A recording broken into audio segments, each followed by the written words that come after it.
오늘 사도행전 3장입니다. 사도행전 3장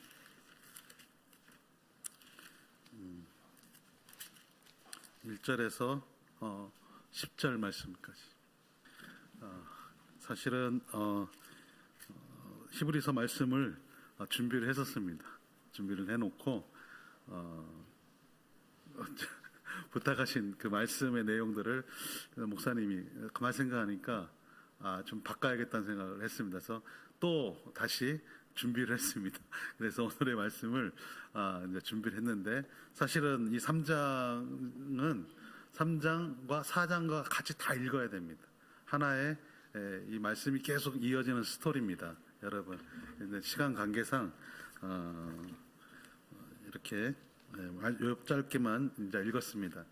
사실 저는 설교를 굉장히 이제 온고 중심으로 저는 설교를 하는데, 오늘은 좀 편하게 이제 기억이 나면은 이제 좋은 거고, 이제 버벅 안 그리고 온거를 좀 잴 수 있으면 안 벗고 이제 하겠습니다. 예수님이 지상에서 사역을 하실 때, 오셔서 사역을 하실 때 그 모습을 기록한 말씀이 바로 복음서죠. 복음서입니다. 그러면 이제 이 사도행전은 예수님이 이제 육체적으로는 지상에 안 계십니다. 승천해서 떠났죠. 그러니까 예수님은 천상에서 사역을 하는, 자기 자신이 성령을 통해서 계속 복음의 사역을 하신다고 하는 내용이 사도행전입니다. 그러니까 예수님은 승천해서 하나님 보좌 우편에 딱 앉아 계시고 끝나는 게 아니에요. 요한복음에 보면 예수님께서 뭐라 하냐면, 내가 떠나가야지 그가, 다른 보혜사가 와서 더 큰 능력으로 너희들에게 나타나서 일을 하실 것이다. 그리고 나의 것을 가지고 예수님이 그래요. 나의 영광을 드러낼 것이다. 그러니까 성령께서 하시는 사역은 누구의 영광을 드러내는 사역이에요? 예수님의 영광을 드러내는 사역입니다. 오늘 말씀에 보니까 사도행전에 이제 예수님이 부활 승천하시고 나서 제자들에게 쳐다보고 있는 제자들을 향해서 성령이 오실 것이다, 너희는 기다리라 그랬습니다. 그러니까 이제 얼마 못 되어서 성령이 오셨죠. 그래서 이제 성령이 오신 그 표적의 사건의 두 번째 사건입니다. 우리가 읽은 내용이. 첫 번째 사건은 뭐냐면은 120명 성도들에게 성령이 각자 불의 혀처럼 임했습니다. 그래서 불의 혀처럼 임하니까 사도행전 1장 8절이 그대로 이루어지는 이제 사건이에요. 그러니까 사도행전 1장 8절 우리 너무나 잘 알죠. 한번 외워보시는 분 계세요? 같이 한번 외워볼 거예요. 성령이 너희에게 임하시면 너희가 권능을 받아 예루살렘과 온 유다와 사마리아와 땅끝까지 이르러 내 복음의 증인이 되라. 내 증인이 되라 그랬어요. 자, 그러면은 여기서 이제 우리가 성경을 굉장히 잘 문자적으로, 우리는 보통 성경을 해석해서 들어요. 내가 성경을 읽을 때도 그냥 문자로 그냥 읽습니다. 가만히 이제 제가 신학대학원을 가서 보니까 우리 현대 교회가, 우리 한국 교회, 특히 한국 교회가 너무 이런 실수를 너무 많이 한 거예요. 그냥 문자적으로만 성경을 해석하고 문자적으로 읽게 만들고, 그리고 문자적으로 설교를 해요.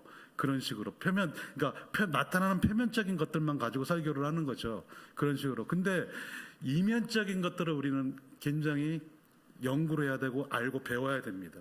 그것을 성경에다가 접목시켜서 말씀을 전해야 돼요. 보세요.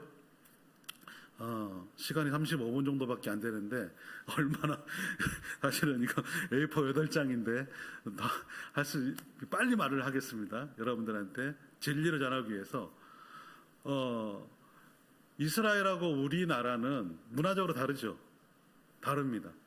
그리고 이 성경은 과거에 특히 구약의 이스라엘 백성들을 중심으로 해서 쓰여졌던 말씀을 가지고 해석하는 그런 내용의 말씀입니다. 하나님은 그들에게 주신 복음의 말씀, 계시의 말씀이죠. 그러니까 우리하고 문화적인 차이가 있습니다. 그리고 신약을 가장 가깝게 시간적으로 따지면 2000년이라는 시간이 또 시간의 차이가 있습니다. 그죠? 그리고 거리의 차이가 있죠. 굉장히 이것을 극복하는 것이 목사의 사역이에요. 이것을 극복시켜야 돼요. 그래서 오늘날 이 말씀이 어떻게 우리들에게 증거되고 가르쳐야 되는가, 이것을 고민하고 연구하는 게 목사의 임무입니다, 여러분. 사실 그러니까 보세요. 예수님은 안 계시는데 예수님이 뭐라고 했냐면은, 성령이 이제 오시면 너희가 권능을 받아서 땅끝까지 복음의 증인이 될 것이다. 그러면은 온 유다, 예루살렘과 유다, 그리고 사마리아도 이스라엘이라고 하는 이 지역 안에 다 포함되어 있는 하나의 언어권을 가지고 살아가는 사람들이에요. 그러니까 이질적인 문화가 없어요. 이 사람들은 예루살렘과 유대와 사마리아라고 하는 지역은, 그죠? 지역은 물론 사마리아는 좀 약간 다른 개념의 동네겠지요. 과거에 그 구약 시대 때 이방 사람들하고 섞여가지고 거기에서 태어난 사람들, 그러니까 사마리아 사람들을 정통 유대인들은 쉽게 해서 개로 취급하잖아요. 그런 식으로. 그렇지만 여전히 같은 이스라엘의 땅이라고 하는 그곳에서 같은 언어를 가지고 살아가는 사람들이에요. 그러니까 이 사람들에게 예수에 대한 이야기를 보고 십자가의 복음을 전할 때는 어려움이 없어요. 그렇겠죠. 그런데 이제 이스라엘 땅을 넘어가야 돼요. 땅끝까지 복음을 전해야 되잖아요. 복음의 증인이 되라고 했으니까. 그러면 뭐가 필요하겠습니까? 대답해도 돼요. 뭐가 필요하겠죠? 예? 그렇죠. 언어가 필요하죠. 이제는 히브리어가, 그 당시에는 이제 헬라어로 이제 사용을 했겠지만, 물론 그러나 유대인들은 히브리어를 사용했겠죠. 이 자기들의 언어를 가지고는 다른 나라 사람들에게 복음을 전할 수 있어요, 없어요? 못 전하는 거죠. 그러니까 성령께서 임하신 거예요. 각 사람의 머리 위에 불의 혀같이, 불의 혀라고 하는 이 상징적인 이 표적의 사건이 나타난 거죠. 그러니까 바로 곧장 뭐가 나타나요? 제자들이, 성도들이 하나님에 대한 큰 일을 말을 하니까, 그 당시에 명절을 지키기 위해서 온 사람들이, 디아스포라 유대인들이 1년에 3번 남자들은 유대의 땅에 와야 돼요. 예루살렘 성전에 올 때 이상한 얘기를, 자기들이 태어난 곳에 방언 말을 들어요. 제자들이 그 성령의 외국어 은사를 받은 거죠. 이걸 방언의 은사라고 하죠. 우리가 알고 방언의 은사. 그러니까 방언의 은사는 기도의 은사예요, 복음 증거의 은사예요? 복음 증거 은사죠. 그래서 위대한 교부 어거스틴과 루터와 칼빈과 수많은 믿음의 우리 조상들은 딱 개념을 정리했어요. 사도행전에서 나타나는 이 방언, 외국어는 복음 증거의 은사다. 그래서 첫 번째 표적의 사건이 그거입니다. 그리고 오늘 이제 두 번째 표적의 사건이 이겁니다. 우리가 읽었던, 자 여러분, 아멘서부터 안진뱅이 40년이 이제 지났습니다. 40년 동안 단 한 번도 걸어보지 못했던 정말 그 사람, 예수님이 지상에 계셨을 때도 성전 미문에 앉아 있었어요. 이 사람은 성전 미문에 앉아 있었다는 것은 오고 가는 사람들이 동냥해 주는 걸 가지고 먹고 사는 사람이에요. 그러니까 예수님이 계셨을 때도 봤던 사람이고, 제자들도 성전에 기도하러 갈 때 늘 이 사람을 봤던 사람이에요. 근데 왜 예수님이 계셨을 때 좀 고쳐주지, 그죠? 그리고 제자들도 좀 고쳐주지, 왜 하필 이때입니까? 왜 하필 예수님이 부활승천하시고 난 다음에 성령이 오셔서 임재하셔서, 이걸 오순절 성령 강림 사건이라고 하죠. 성령이 오셔서 왜 이때 이 사람을, 안진뱅이를 일으켜 걷게 했느냐라고 하는 겁니다. 자, 걷게 하는 방식이 있죠. 어떤 방식을 베드로가 취했어요? 나사렛 예수 그리스도의 이름으로 일어나 걸으라고 했습니다. 굉장히 이제 여기서 중요한 의미가 있습니다. 중요한 의미. 나사렛 예수 그리스도의 이름으로 일어나 걸으라, 이것은 예수님은 육신을 가지고는 있지 않지만, 예수님은 마태복음 마지막 장에서도 그랬죠. 제자들에게 뭐라고 했습니까? 내가 세상 끝날까지 너희와 항상 함께 있겠다. 항상 함께 있겠다. 승천하신 다음에 항상 함께 있겠다고 하는 그 방식이 뭐냐? 성령을 통해서 함께 있겠다고 하는 거예요. 성령을 통해서. 그러니까 성령을 보내신 거죠. 예수님께서 보내셨습니다. 그러니까 비록 육신의 눈에는 예수님은 안 보이지만 성령을 통해서 예수님은 임재하고 있다는 거예요. 제자들에게 항상 그것을 보여주기 위해서 오늘 의도적으로 이것이 지금 여기에 기록된 겁니다. 나타난 표적의 사건이에요. 일어나 걸으라고 한 거예요. 그것도 누구의 이름으로? 나사렛 예수 그리스도의 이름으로 일어나 걸으라고 한 겁니다. 자, 표적의 사건이라고 하는 것은, 표적이라고 하는 것은 어떤 목적을 두고 의도적으로 행한다고 하는 거예요. 어떤 목적을 두고 의도적으로 행한다. 우리는 참 한국교회가 우리가 이 말씀을 통해서 보면 굉장히 잘못된 그 신앙의 모습을 가지고 있죠. 그 중에 하나가 뭡니까? 나사렛 예수 그리스도의 이름으로 병든 자를 일어나게 하고 기도하게 하고, 뭔 사업이 있으면 나사렛 예수의 이름으로 명하노니 번창하게 하고, 여러분 귀신이 들린 자가 있으면 나사렛 예수의 이름으로 귀신아 물러가라, 이렇게 마치 나무아비탑을 관세음보살이라고 하는 이 주문을 외우는 것처럼 예수님의 오늘 이 말씀을 그렇게 사용하고 있다고 하는 사실입니다. 제가 단언컨대 여러분들이 100번 1000번 나사렛 예수의 이름으로 사탄아 물러가라고 해도 사탄은 물러가지가 않습니다. 여러분들이 아픈 곳이 있습니까? 1000번 100번 1000번을 이 예수의 이름으로 가지고 여러분 병을 치료해 보세요. 낫나? 절대로 낫지 않습니다. 우리는 성경을 바르게 배우고 해석하고 이해하고, 그래서 바른 신앙을 우리는 소유해야 됩니다. 오늘 성령께서 사도행전을 통해서 이 사건을 기록한 의도는 뭐냐면은, 아까도 말씀드렸지만 바로 천상에 계신 승천하신 예수님께서 여전히 자신의 백성들과 함께하고 있다고 하는 사실을 보여주기 위해서 표적의 사건으로 치료해 준 사건입니다.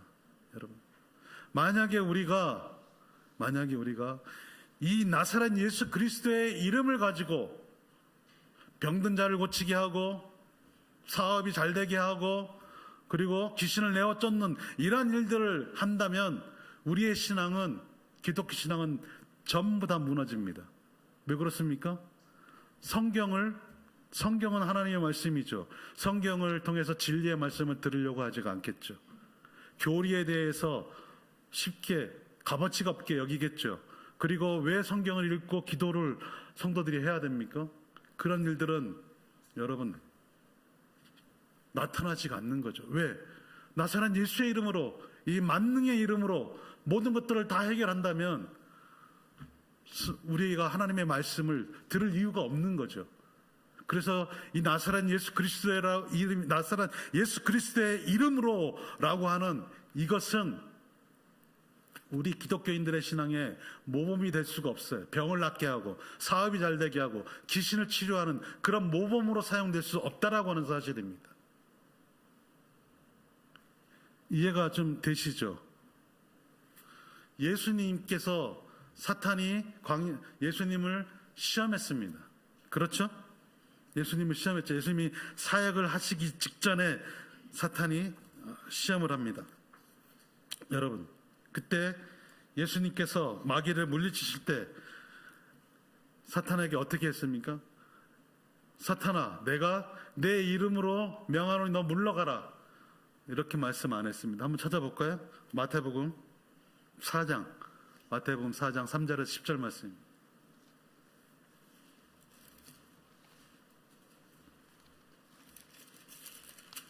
마태복음 4장 3절에서 4절을 제가 보겠습니다. 예수께서 대답하여 이르시되 기록되었으되, 그죠? 그리고 6절을 한번 보세요. 읽어보세요. 시작.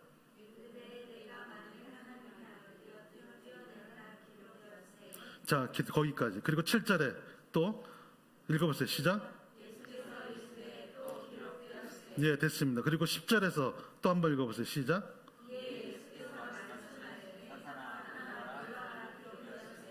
자, 예수님이 사탄을 물리치셨던 방식이 뭡니까? 기록된 말씀. 이 말씀은 어떤 말씀이냐면 구약의 말씀이에요. 예수님은 하나님의 아들이고 자신의 말씀을 가지고도, 자신의 능력을 가지고도 사탄을 쫓아낼 수 있는 분이시죠. 그럼에도 불구하고 예수님은 시험을 하는 사탄에게 구약 성경의 말씀을 가지고 기록되었다, 이미 하나님은 기록하신 말씀이 있다, 그 말씀으로 지금 사탄을 물리치는 것을 볼 수가 있죠. 예. 예수님 당신조차도 성경에 기록된 이 성경의 말씀을 가지고 사탄을 물리치는데, 우리는 오늘 사도행전에서 나오는 이 말씀을 가지고, 예수님의 이름을 가지고 병자를 고치게 하고, 이 표적의 이 사건이 우리 신앙생활에 있어서 병이 들었을 때 고치게 하는 모범이 될 수가 없다는 얘기입니다. 만약에 우리가 이런 식으로 신앙생활을 하게 되면 우리는 의사가 필요 없겠죠. 좋은 약도 필요 없겠죠. 그죠? 그럼 결국 뭐를 무시하는 거냐면은, 하나님이 일반 세상 역사 속에서 베푸신 이 은총, 이걸 일반 은혜라 그래요. 일반 은총이라고 그러죠. 이 일반 은총을 누리지 못하는 결과를 가져오게 합니다. 우리가 병들고 아프면은 하나님 앞에 기도를 하고 누구를 찾아가야 됩니까? 의사를 찾아가서 약을 받아서 먹고. 그래서 우리는 이렇게 기도해야 되겠죠. 병이 걸리면, 하나님, 제가 이런 병에 걸렸습니다. 하나님 치료하여 주시옵소서. 좋은 의사를 만나게 해주십시오. 그리고 좋은 약을 통해서 제 몸이 회복되기를 원합니다. 이렇게 기도하는 게 바로 바른 기독교인의 신앙의 모습이다라고 하는 사실입니다. 제가 지금까지 병에 걸려서 기도하신 분들, 기도원에 가시고 쉽게 해서 세상 말로 기도바를 가지고 있다고 하는 사람들 찾아다니면서 그 중병에 걸린 분들 봤는데 더 빨리 생을 마감하는 걸 봤어요. 몸 단 한 명도 치유되는 사람을 보지 못했어요. 왜 그렇습니까? 그들이 믿음이 없어서 그런 게 아닙니다. 하나님의 말씀에 대한 바른 배움, 깨달음이 없기 때문에 그런 일들이 나타나는 거죠. 그런 일들이. 그래서 아까도 말씀드렸지만, 기록된 그냥 표면적인 문자적으로만 우리가 그걸 보고 나한테 적용시키는 신앙, 이것은 굉장히 위험한 신앙이다라고 하는 거예요. 사랑하는 성도 여러분, 성령에 충만한 사람은 어떤 사람일까요? 성령에 충만한 사람은, 저는 지극히 이성적인 사람이라고 생각합니다. 하나님의 말씀을 통해서 내가 구원받은 그 은혜에 감격하고 기뻐하고 감사해서, 하나님, 이 세상에서 내가 어떻게 삶을 살아가야 되는지를 지극히 하나님이 주신 나의 지성과 이성을 가지고 판단하고 행동하는 사람이 성령에 충만한 사람이라고 하는 거죠. 물론 성령에 충만한 사람은 하나님에 대한 지식이, 그 분량이 차고 넘쳐나는 사람이에요. 오늘 보세요. 베드로가 성령이 충만하여, 이 사건 이후에 베드로가 유대인들에게 잡혀가죠. 그랬을 때 다음 날 산헤드린 공회원들이, 대제사장과 그의 가문들이 와가지고 베드로에게 물었을 때, 베드로가, 오늘 말씀에 이렇게 기록되어 있어요. 베드로가 성령이 충만하여 그들에게 담대히, 네가 누구의 권세로, 누구의 이름으로 지금 이 일을 행했느냐, 안진뱅이를 일으켰느냐, 지금 물어볼 때 베드로가 뭐라고 말해요? 오늘 말씀에 나오잖아요. 우리가 안 읽었지만 사도행전 4장에 나오죠. 4장에 10절 한번 보겠습니다. 10절 같이 한번 읽어볼까요? 시작.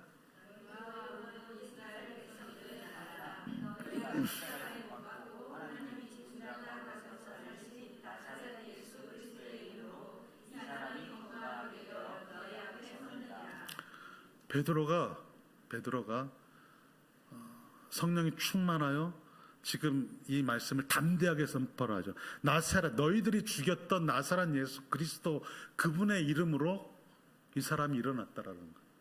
얼마 전에 너희들이 죽였던, 십자가에 못 박혔다 달게 했던 그 예수가 그 베드로에게 있어서는 지금 터닝 포인트가 된 거죠.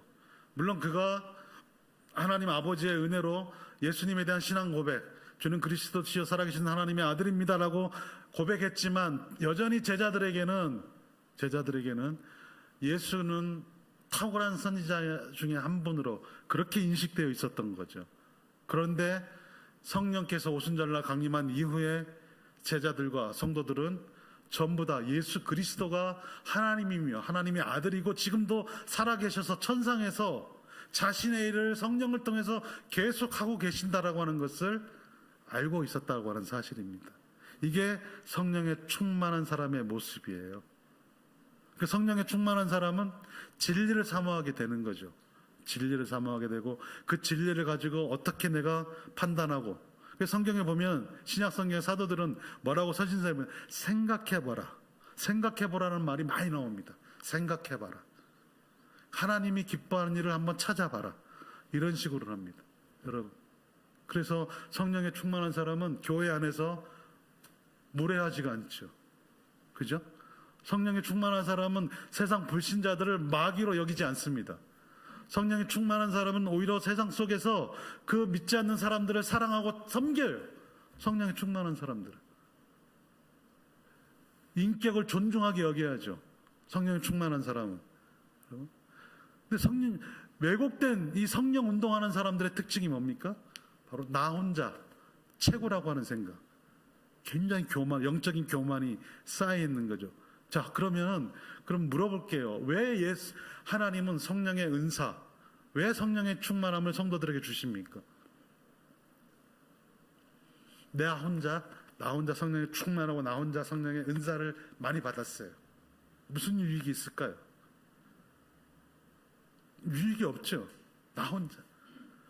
그 은사와 성령의 충만함을 주시는 그 은혜는 바로 타인을 섬기라고 주는 거예요. 특히 교회의 몸을 이루고 교회를 세우고 섬기라고 주시는 겁니다. 여러분,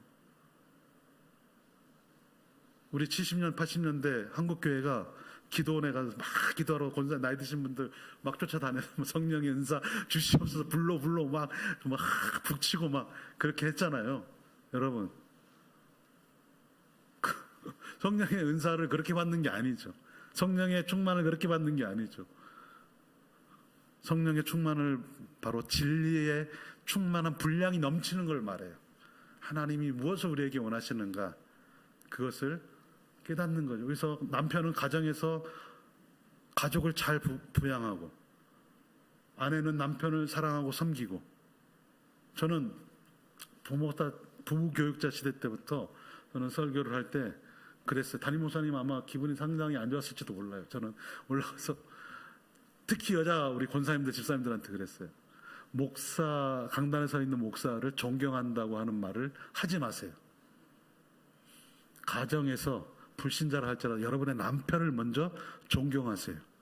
남편을 존경하지 못하고 목사를 존경한다는 말은 다 거짓말입니다. 제가 그렇게 얘기했어요. 굉장히 지극히 정상적인 삶을 살아가는 게 그리스도인의 삶의 모습이죠. 여러분, 기도를 많이 하고 은혜를 많이 받았다면 더 섬기고 더 낮아지고 더 겸손해지는 것이 기독교의 진리의 모습입니다. 여러분, 그렇죠. 그렇게 여겨야 됩니다. 그런 식으로 돼야 돼요. 왜 한국 교회의 도덕적이고 영적인 타락을 말할 때, 특히 일반 매스컴에서 이 범죄에 대한, 교회와 관련된 범죄에 대한 소식을 접할 때 거기에 꼭 종교 지도자들이 연루되어 있다는 걸 보면 참으로 마음이 아프지 않을 수가 없습니다. 그 이유가 어디에 있을까요? 독선적이죠. 굉장히 독선적인 거예요. 자기를 부정하라. 예수님께서 자기를 부인하는 것을 가장 최고의 그리스도의 덕목 중에 위대한 덕목으로 우리에게 가르쳐 주셨습니다. 자기 부정, 자기 부인. 자, 그러면 자기 부인을 어떻게 합니까? 자기를 부인해야 되는데 자기를 부인해야 돼요. 나를 부정해야 돼요. 부인해야 돼요. 그걸 어떻게 합니까? 기도 많이 한다고 해서요? 교회를 매일 나온다고 해서요? 예배를 잘 드린다고 해서요? 헌금을 많이 하고 내가 충성하고 부서에서 헌신을 많이 한다고 해서 내가 부인됩니까? 아니에요. 나를 부인하는 방식을 예수님은 가르쳐 주셨어요. 그 방식이 뭐냐? 그것은 이스라엘 백성들에게도 마찬가지입니다. 구약의 하나님께서 이스라엘 백성들에게 주신 바로 계명에 적극적으로 순종하는 겁니다. 그러면 내가 부인되죠. 내가 내 부모를 사랑하고 공경하면 내가 부인돼요. 내 부모를 공경하라. 내 부모를 사랑하라. 그러면 그 속에서는 그 내면에는 어떤 말씀이 들어있냐면 내 부모를 공경하라. 5번째, 그 계명 속에는 윗사람을 존경하고 섬기고 아랫사람을 사랑하고 돌보고 내 동료를 정말 아끼고 위해주는 이런 모든 것들이 다 들어있는 거예요. 그거를 적극적으로 시행하면 여러분 내가 부인되는 거죠. 내가 부인되는 겁니다. 살인하지 말라. 사람을 죽이는 것이 살인하지 말라지만 그 사람이 안 죽게 하기 위해서 우리가 여러분 어떻게 해야 됩니까? 가난한 자가 있으면 도와줘야 되죠. 그래서 그 사람이 먹을 수 있잖아요. 그것도 배가 고파서 이 당시에는 배가 고파서 죽는 그리스도인들이 너무나 많았어요. 구약시대 도 마찬가지고 신약 때도 마찬가지고 여러분. 그래서 도와주는 거죠. 적극적으로 도와주면 남을 살인하지 않는 그런 방식이 나타나자. 미워하지 않으면 살인이 일어나지가 않겠죠. 적극적으로 그런 일을 하는 거예요. 사랑하고 섬기고. 그게 나를 부인하는 겁니다. 도둑질하지 말라. 도둑질하지 않게 해서 내가 어떻게 해야 됩니까? 성실히 땀 흘려서 일을 하면 되잖아요. 그죠? 그게 나를 부인하는 거죠. 부인하는 겁니다. 여러분, 간음하지 말라. 마찬가지죠. 내 사랑하는 아내, 내 사랑하는 남편, 내가 거기에 정직하면 됩니다. 그럼 내가 부인되는 거죠. 내 자신이 부인되는 거예요. 자기를 부인하려고 하니까 어떻게 해요? 그냥 하고 싶은 말이 있는데 또 말 안 하고 그냥 조용히 지내는 게 이게 온유한 사람이라고 생각을 하는 거예요. 우리는 보통 그렇게 생각을 해요. 기독교를. 절대 그렇지 않습니다. 온유한 사람이 어떤 사람입니까? 성품은 다 달라요. 저 성품도 다르고 우리 집사님, 권사님 성품, 장로님 성품 다 다르죠. 다 달라요. 어떤 캐릭터가 더 탁월합니까? 그 MBTI 하죠. 이 MBTI 어떤 게 저는 그거 절대 추정하지는 않지만 여러분 혈액형에서 제가 B형입니다. 여러분 O형이 좋습니까? A형에서 AB형이 좋습니까? 이런 거 가지고 사람을 어떻게 평가합니까? 여러분 성격은 그 캐릭터는 하나님이 주신 선물이에요. 선물. 그러나 여러분 그 속에서 우리는 모두 다 온유해질 수 있죠.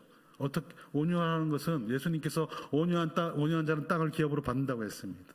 그 온유라는 것은 하나님의 말씀 앞에서 온유입니다. 하나님 말씀에 순종하는 자가 온유한 자예요. 그러니까 적극적으로 나를 부인하고 행하는 자가 온유한 자죠. 계명대로 실천하고 살아가고 섬기고. 이거는 예수를 믿는 사람들끼리만 아니라 내가 세상 속에서 불신자들하고 어울려졌을 때도 그런 삶의 모습이 나타나는 것이 바로 온유의 모습이고 나를 부인하는 것의 모습이죠. 그렇죠? 그런 거예요. 이게 성령 충만의 모습이고 바른 신앙의 모습이라고 하는 사실입니다. 오늘 나사렛 예수님의 이름으로 일어나 걸으라. 저도 참 많이 했습니다. 신학대학원 가기 전까지는. 그렇게 그것이 맞는 줄 알았어요. 그러나 이 사건은 나사렛 예수 그리스도의 이름으로 우리가 뭐든지 시행하면 이처럼 되는 것이 아니라 이 사건은 바로 천상에 계신 하나님의 아들 예수 그리스도께서 여전히 성령을 통해서 자신의 백성들과 함께하고 있다는 것을 보여준 표적의 사건이라고 하는 사실입니다. 이것을 여러분 명심하시기 바랍니다. 그래서 지금도 천상에 계신 하나님의 아들 예수 그리스도께서 저와 여러분들과 함께하고 계시는 겁니다. 이걸 믿으시기 바랍니다. 8페이지를 다 했습니다. 그래서 사랑하는 성도 여러분, 제가 한국개혁신학연구원에 이제 총무를 제가 하고 있거든요. 제가 이제 그 부목사 한 10여 년 전에 제가 부목사로 이제 그 김제에서 제가 만 13년 정도를 한 교회에서 계속 부목사를 했습니다. 한 1,500명 되는 교회였고, 그리고 이제 개척을 했습니다. 개척을 하고 한 10여 년 동안 개척하고, 이제 최근 19년 이후에 이제 코로나 이후로 이제 개척했던 거를 접고 가정에서 예배를 드립니다. 여러분, 가정에서 예배, 자녀들을 어렸을 때부터 이제 한 4, 5년 이제 아이들 중학교 때부터 이제 계속 성경 공부하고 가르치고 가정에서 예배를 드리고 이제 책을 쓰고 그리고 글도 쓰고 그러면서 이제 그렇게 지내다 보니까 뭐가 이제 좋냐면은 쉽게 얘기해서 실력이 쌓여지는 거예요. 목사가 실력이 쌓여져요. 이 말을 왜 하냐면은 가장 안 좋은 사람은 어떤 사람이냐면은 목사인데 성경과 신학에 대해서 잘 몰라요. 그거는 나쁜 목사예요. 나쁜 목사. 여러분, 장로, 권사, 집사인데 직분을 얻었는데 내가 그 직분이 무엇을 말하고 있는지 잘 몰라요. 그러면 그 사람은 나쁜 장로, 나쁜 권사, 나쁜 집사가 되는 거예요. 나쁘다는 말을 이제 왜곡하지 마시고 쉽게 얘기해서 부족한 거죠. 여러분, 예를 들어서 내가 자동차가 망가졌어요. 근데 자동차를 고치러 갔네요. 돈은 달라는데 다 줬는데 자동차를 고쳐갖고 왔는데 이게 문제가 있어요. 그러면 그 사람은 좋은 기술자일까요? 나쁜 기술자일까요? 나쁜 기술자죠. 나쁜 기술자잖아요. 마찬가지예요. 목사가 강단에서 복음을 전하는데 복음을 이해를 못하고, 여러분, 실력이 없어요. 교인들은 잘 섬기고 사례비도 많이 주고 쉽게 말해서 잘 해주는데 그러한 사람들이 정말 너무 많다는 것을 보게 됩니다. 안타까워요. 그래서 오늘 말씀에 대해서 정말 깊이 있게 연구하고 그러면서 성도들에게 정말 복음이 뭐냐, 복음은 따라해 보실 거예요. 복음은 예수 그리스도의 인격과 그분의 사역이다. 복음은 좋은 소식 이게 아닙니다. 여러분, 우린 너무나 간단하게 복음은 예수 믿으면, 예수 믿어봐 좋은 일이 생겨, 예수 믿으면 잘 돼, 자식이, 야 예수 믿어봐 너 사업 장사가 잘 될 거야, 너 가정이 복을 받을 거야. 그게 복음이 아니에요. 예수 그리스도의 인격과 그분의 사역입니다. 복음은. 자, 오늘 저는 여러분들에게 예수님께서 천상에서 지금도 사역하고 있다고 하는 이 복음을 전했습니다. 여러분, 그러면 여러분들은 이 복음을 통해서 자유함을 느껴야 돼요. 자유.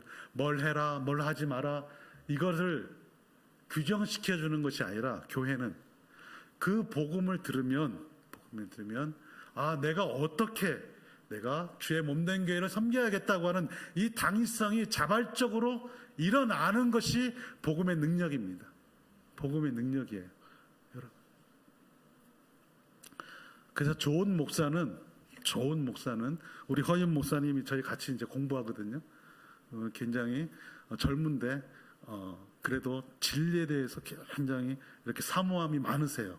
이렇게 같이 교제하고 토론하면 근데 저희 모임이 한 10몇 년 됐습니다. 그래서 목사님들이 이렇게 오셔서 같이 토론하다가 이제 한 2, 3년 지나면 다 떠나고 가버려요. 왜 그러냐면 미천이 이제 드러나니까 실력이 없으니까 가요. 여러분, 그 토론을 하잖아요. 신학적인 주제를 갖고 토론을 하고 논의를 하면 허 목사님은 꼭 거기에 대해서 자기 생각을 말씀하시고 이렇게 또 도움도 주고 하시는 분이면 실력이 있는 거죠, 여러분. 그래서 좋은 목사는 여러분들을 누구를 만나게 해주냐, 바로 예수님을 만나게 해주는 거예요. 그래서 사도 바울은 고린도 교회에게 뭐라고 했냐면, 내가 너희들을 정결한 신부로 신랑을 만나게 한 중매 일을 했다. 중매. 목사는 강단에서 매 주마다 누구를 만나게 해줘요? 여러분들은 신부죠. 여러분들은 신부예요. 그래서 목사는 중매자예요. 중매자. 그래서 복음의 말씀을 가지고 여러분들이 사랑하는 예수님, 그 예수님에 대한 그 사역, 그 이야기를 듣기를 원해서 교회를 오는 거예요. 듣기를 위해서. 내가 기도해서 내가 내 소원을 성취하리라. 그래서 교회에 오는 사람은 절간으로 가면 됩니다. 그런 사람은 필요 없어. 그런 사람은 예수님과 상관이 없는 사람이에요. 하나님. 성령께서 임재하셔서 택한 백성들의 특징 중에 하나가 뭐냐면은 나의 구원자 되시는 예수님을 내가 만나보고 싶다. 내가 매주 그래서 사모하는 거예요. 그래서 주일날 그날이 기다려지는 거죠. 와서 예배드리고 말씀을 통해서 예수님을 통해서 만나고 기쁨을 누리고 안식을 누리고, 그게 안식을 누리는 거죠. 그것이. 그죠? 안식을 누리는 거잖아요. 안식을. 뭐 해라, 주일날 뭐 하지 마라, 뭐 하지. 이게 다 율법이지 뭡니까? 우리를 자유케 하려고, 그 율법의 종노릇에서 자유케 하려고 구원하셨는데 우리가 오히려 더 그거를 종의 모습으로 가는 거예요. 주일날 와서 예수님을, 신랑을 만나면 얼마나 신부가 기뻐요. 여러분 사랑하는 남편들, 아내들 연애 안 하셨나요? 그때 연애하실 때 여러분 어땠어요?